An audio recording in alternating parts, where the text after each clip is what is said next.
मी एक ओळीचा सारांश सांगितलाय. What is America's policy towards India. Okay, प्रचंड कॉम्प्लिकेटेड मुद्दा.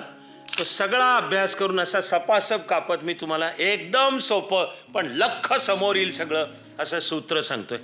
And that is irrespective of who is ruling America.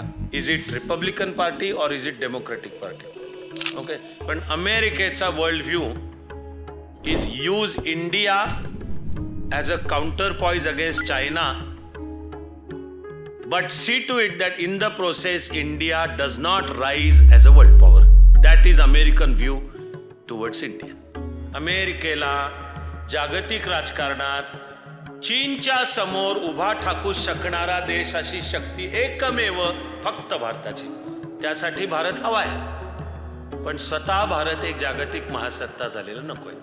हा आहे अमेरिकेची पॉलिसी. आता इथे तुम्हाला मी लक्षात काय आणून देतो. भारताचं जगातलं स्थान वाढत चाललेलं आहेच.